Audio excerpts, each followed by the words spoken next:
In 1987, a tiny African army strapped missiles to a few hundred Toyota pickups and wiped out a whole line of Soviet-built tanks. There is a war literally named after the truck, and the engine bolted under those hoods, the same one rusting away in a million driveways back home, might be the most overbuilt thing Toyota ever built. Everybody worships the Supra motor. But this is the boring little four-cylinder that quietly outlived every one of them, and barely anyone remembers it exists. And I want to be clear about something right out of the gate, because I already know the comments are about to come for me. That 2JZ in the Supra holds 1,000 horsepower on the stock parts it came with, and the whole internet loses its mind over it. I love that engine too. But it is famous for what it does on a test machine for 10 seconds. The little motor I am talking about today is famous for what it does over 30 years and 500,000 miles of pure neglect. For 20 years, I have been turning wrenches, and in my book, that is the tougher engine.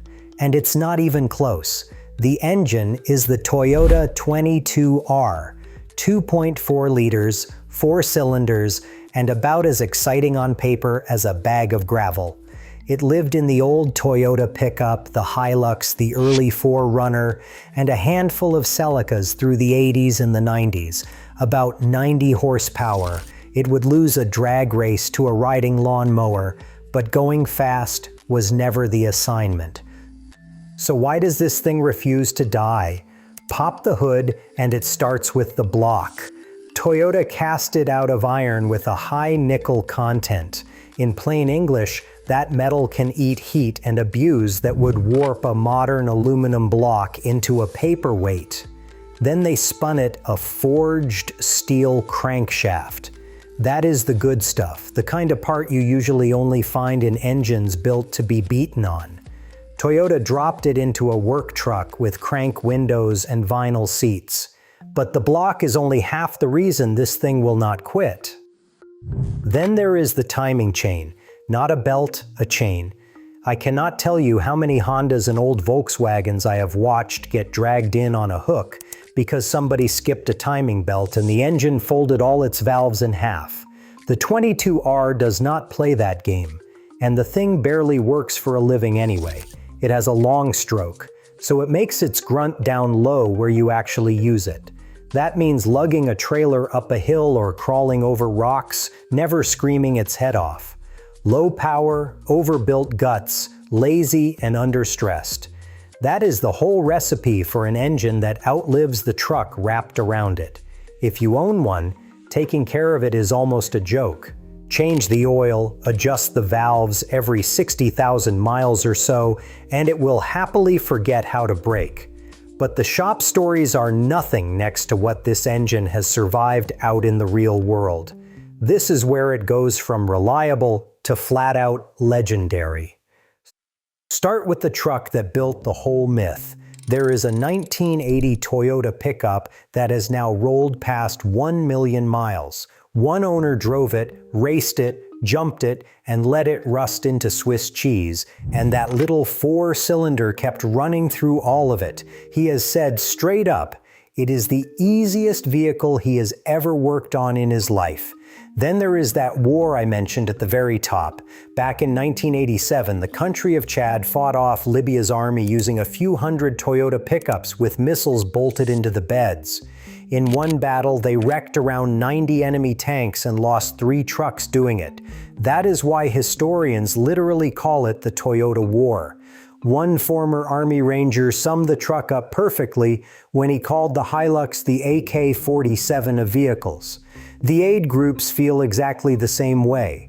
The United Nations has bought somewhere around 150,000 Toyota trucks over the decades, because when you are 500 miles from the nearest mechanic, you want the engine that never needs one.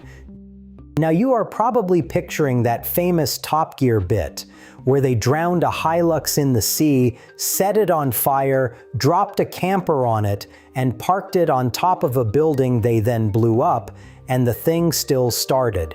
Great television. But let me clear something up because half the internet credits the wrong motor. That truck did not have the 22R gas engine. It had its diesel cousin, the little 2.4-liter Diesel 4. Same Toyota toughness, different fuel. The building lost that fight, by the way. The truck did not. Now, before you run out and buy the first rusty Toyota pickup you trip over, I have to be the honest mechanic for a minute because this engine is not perfect. And there is one specific thing that bites people. Up through 1982, these ran a beefy double-row timing chain on metal guides. Bulletproof. But to save a few pennies, Toyota switched to a single-row chain riding on plastic guides. Over time, that plastic gets brittle, cracks apart, and the chain starts slapping around in there. Worst case, that loose chain actually saws a hole clean through the timing cover into the coolant passage, and now you are pumping coolant into your oil. I have seen more than one of these come in wrongly blamed on a blown head gasket. The owner quoted a couple $1,000s for a job that was really a worn-out chain guide. So if you are shopping for one, listen hard for a rattle on cold start and budget to drop a good steel guide chain kit in it. It is a cheap part and a weekend in the driveway. There is one more trap. In 1985, Toyota redesigned the block, and the parts before and after that year do not swap over. Heads, pistons, timing pieces, none of it crosses over. I have watched guys order a head for the wrong year and turn a simple rebuild into a 2-week nightmare. Know exactly what year you are working on before you spend $1. Real quick before we get to the rest of the family. If you would rather fix the old truck than make a payment on a shiny new one, do me a favor and tap subscribe. That is all I am asking. It really does help the channel. Because the 22R did not grow up alone. It came out of a whole family of Toyota engines built the same stubborn way, and a couple of them might actually be tougher. First, the one we never even got to buy here in America, the Toyota 1HZ, a 4.2-liter diesel inline 6 that lives in the big 70 series Land Cruiser. It has no turbo, no computer, and none of those fragile injectors waiting to fail. Just a mechanical pump that will run on bad fuel and worse decisions. People have stacked over 1 million kilometers on these without ever cracking one open. The United Nations and the Red Cross drive them straight through war zones. And here is the kicker.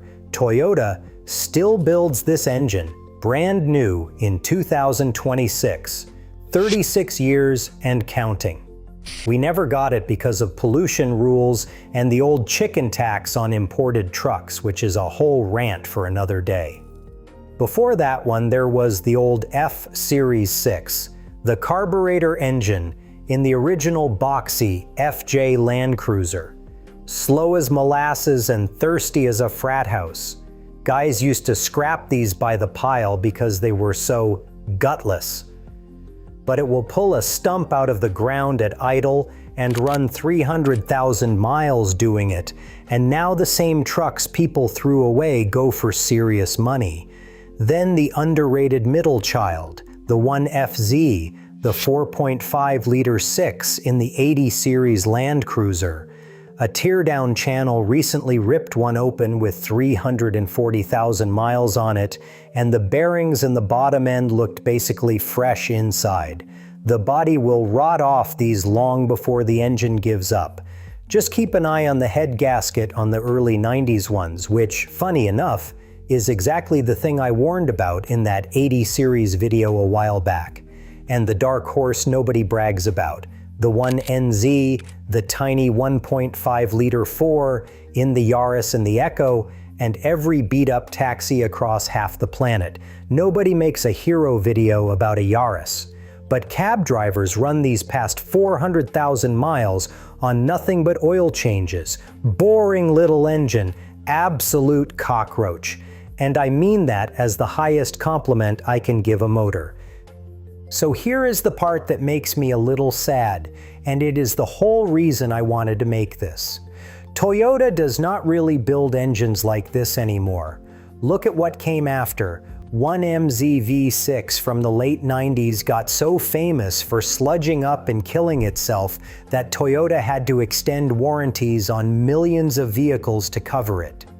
The two AZ four-cylinder engines in a pile of Camrys started burning oil by the quart thanks to a bad piston ring design, and that one ended in lawsuits. These are not terrible engines exactly, but they will never ever see the kind of miles a 22R racks up in its sleep. And in my opinion, that is the trade Toyota made. They chased lighter aluminum, tighter emissions, more horsepower, fancier fuel injection, and somewhere in there they quietly walked away from the overbuilt, lazy, indestructible simplicity that built their name in the first place. The 22R got forgotten not because it failed anybody. It got forgotten because it never once gave you a reason to talk about it. It just started every morning for 30 years, while the famous engine soaked up all the attention. So no, the legendary Toyota engine was never the one making 1,000 horsepower for a camera. It was the boring four-cylinder in the rusty pickup that your neighbor still cannot kill, no matter how hard he tries.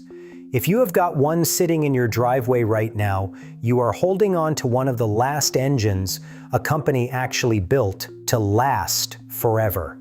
Hang on to it. And if you want the exact opposite of that, go watch the video I did on Subaru, Nissan, and Toyota and the CVT transmission.